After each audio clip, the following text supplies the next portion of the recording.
et bienvenue sur l'Actu Noah, dans cette rubrique destinée à venir rencontrer d'autres personnes qui ont elles aussi quelque chose à partager, à raconter, mettre la lumière sur des initiatives, des projets ou des portraits. Je suis aujourd'hui venu au lycée Maurice Genevoix à la rencontre de Guillaume, plus connu sous le nom de Guifou, ou du cantinier sur les réseaux sociaux. Bonjour Guillaume. Bonjour Noah. Merci d'avoir accepté mon invitation. Est-ce que tu peux te présenter pour les gens qui ne te connaissent peut-être pas? Alors Guillaume, donc je vais avoir 42 ans et je suis actif sur les réseaux sociaux depuis 1 ou 2 ans à peu près, et donc je suis cuisinier dans la cité scolaire, de Genevoix à Bressuire, voilà, depuis 7 ans. Ok. Pour ceux qui ne connaissent pas ce que tu fais sur les réseaux sociaux, est-ce que tu peux présenter ton compte, ton action sur le gaspillage alimentaire ou l'alimentation en général? Oui, j'ai créé du coup le compte Le Cantinier en septembre 2021, donc c'est relativement récent. J'avais commencé 2-3 vidéos sur mon autre compte un peu plus perso, où voilà, j'essaye de décrypter ce qu'on mange dans les selfs en France, dans les cantines. Et j'essaye aussi d'expliquer qu'il faut faire attention au gaspillage alimentaire, et que si on gaspille moins, on peut faire de la meilleure qualité en cantine. Voilà, c'est un cercle vicieux. J'essaye d'expliquer tout ça, toujours avec peps.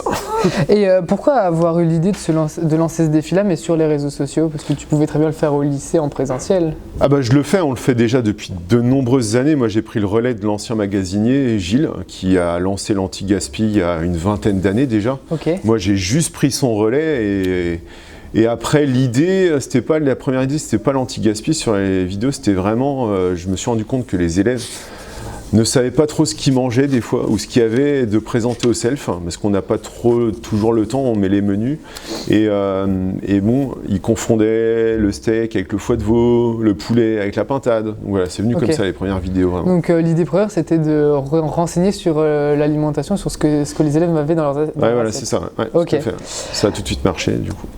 Ok, avant de venir, j'ai demandé à ceux qui me suivent sur les réseaux sociaux s'ils vous connaissaient. 94% de mes abonnés connaissent le cantinier, et ils ont vraiment à 100% un avis positif sur ce que tu fais, et de ta sensibilisation autour de l'alimentation.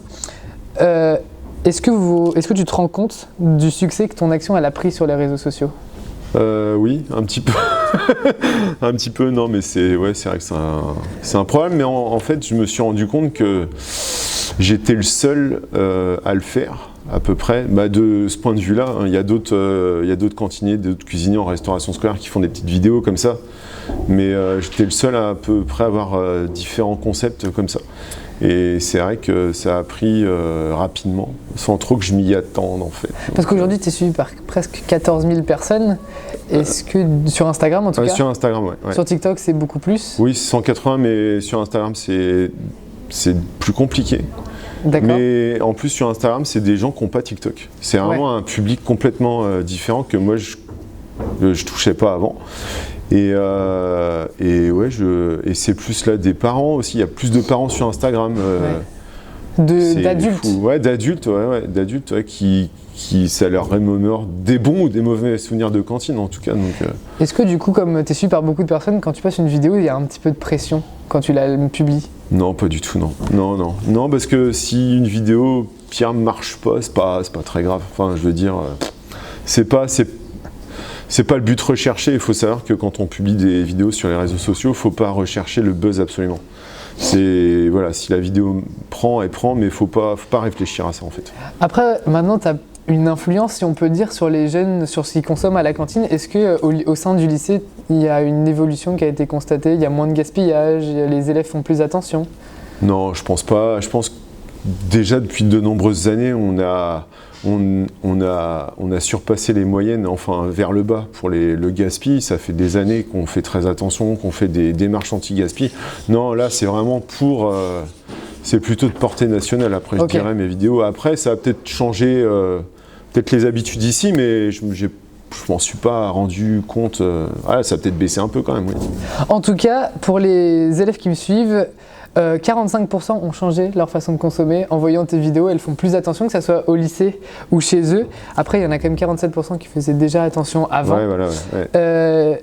Est-ce que savoir que ça change l'alimentation des élèves, la façon dont ils consomment, c'est un peu une mission accomplie pour ton action?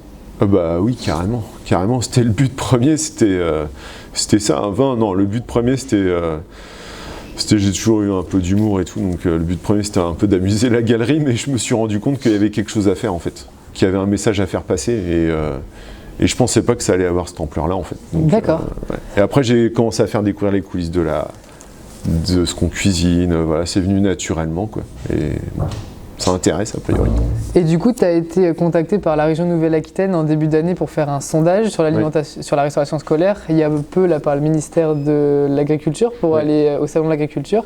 Est-ce qu'à échelle nationale, tu réussis à faire bouger les lignes dans l'alimentation scolaire? À l'échelle nationale, non, pas encore, parce que c'est des décisions politiques avant tout. Après, il y a peut-être des consciences au niveau des gens qui bossent en cantine. Ils se disent « Ah, bah, on pourrait peut-être faire mieux ». Oui, c'est sûr. J'ai quelques déjà retours là-dessus, mais avant que les politiques bougent, ça prend un peu plus de temps, je pense. Parce que tu as lancé une rubrique où tu dénonces les plateaux de certains élèves dans certaines cantines. Oui. Est-ce que après avoir dénoncé ces plateaux-là, les élèves ils t'ont réécrit pour te dire peut-être que ça avait changé, qu'il y avait eu une petite évolution Il y a des évolutions, ouais. Il y a quelques évolutions dans le bon sens, ou alors c'est quasiment le contraire. Ils se font plus réprimander pour ça. Mais moi, je cite jamais quand je dénonce comme ça je fais pas de délation ouverte. Enfin, tu cites pas les établissements? Non, non, vraiment pas. Après, je les cite dans le bon sens. Okay. Quand ça va dans le bon sens, ouais, je fais des cantines 4 étoiles où là, je vais, avec autorisation, bien sûr. D'accord. Ouais. C'est important de le faire, je trouve. Ok, en tout cas merci d'avoir accepté de faire cette vidéo avec moi, c'était un plaisir. Avant de se quitter, je voulais te dire que 98% des élèves trouvent ça bien d'avoir quelque chose comme ce que tu fais au lycée. Ouais. Il y en a 74% qui sont fiers de t'avoir à Genevois et il y en a même 21% qui s'en vantent autour d'eux. Alors tu peux être fier de toi en tout cas. Ah bah ok, bah merci beaucoup, je vais rougir. Et est-ce que tu as un mot peut-être pour conclure la vidéo? Bon appétit. Merci à tous d'avoir suivi cette vidéo jusqu'au bout. Si elle vous a plu, n'hésitez pas à laisser un pouce bleu ou un commentaire, me faire part de votre ressenti. Vous pouvez vous abonner, vous pouvez me retrouver sur Instagram, TikTok, @lactunoa et pour les parents sur Facebook. Je vous souhaite une bonne journée, à bientôt.